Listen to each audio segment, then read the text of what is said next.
Everyone in the compound knew Kunle, not because he talked too much, not because he had money, but because he always smiled.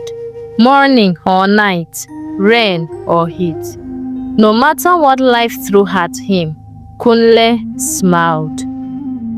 Kunle no get problem, the neighbors used to say. If smile was money, this guy for be billionaire. They didn't know that his smile was the only thing holding him together.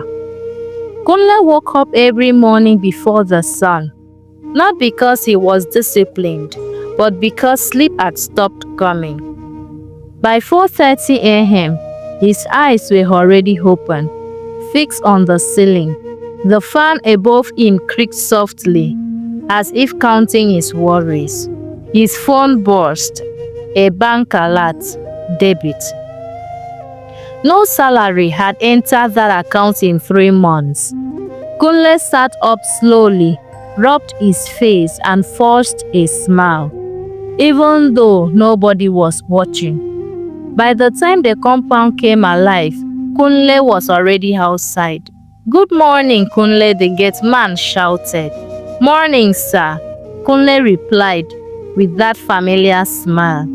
"You dey always fresh," Kunle laughed lightly. Fresh face with heavy heart. At the bus stop in Surulere, Lagos was already hungry. Conductors shouted, horns bled. People pushed and complained. Kunle stood quietly, smiling as always. "Oga Kunle, you never hungry before?" The conductor joked. Kunle shook his head. Anger no dey solve anything. The boss laughed. No one noticed the tears burning behind his eyes. At work, Kunle was the dependable one.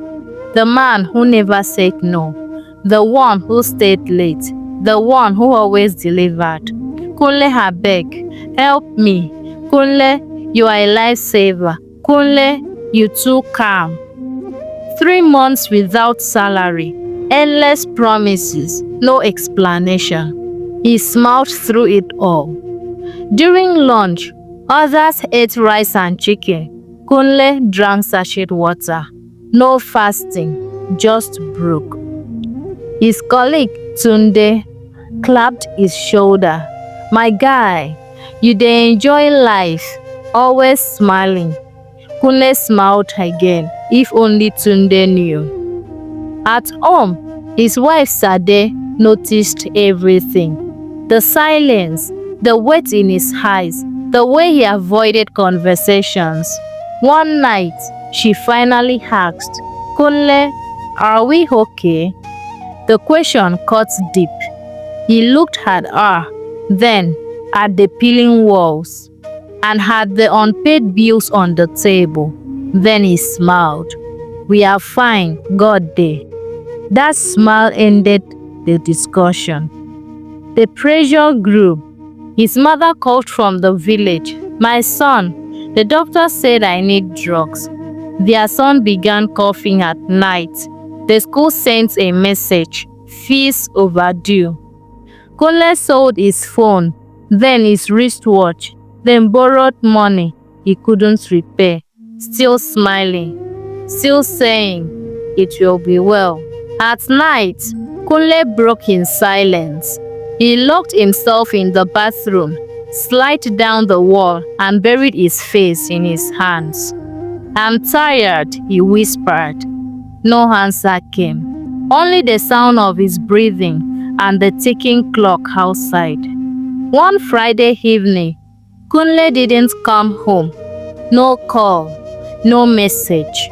By midnight, fear filled the room. Sade called his phone again and again, switched off. Then morning came. Then came the knock. The knock was firm, controlled. Sade opened the door. 2 police officers stood there. Nigerian police.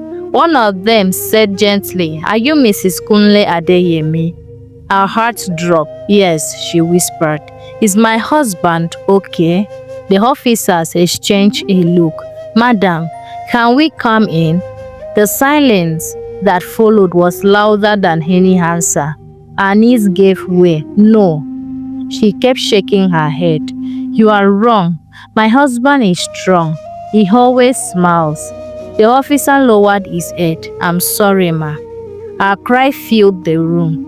Kunle was found later that morning alone in his office, lights off, shoes neatly placed beside his desk, a resignation letter on the table, and a note.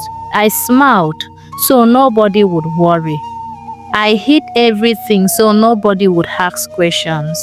I was drowning quietly, and everyone thought I was strong. The truth came out later.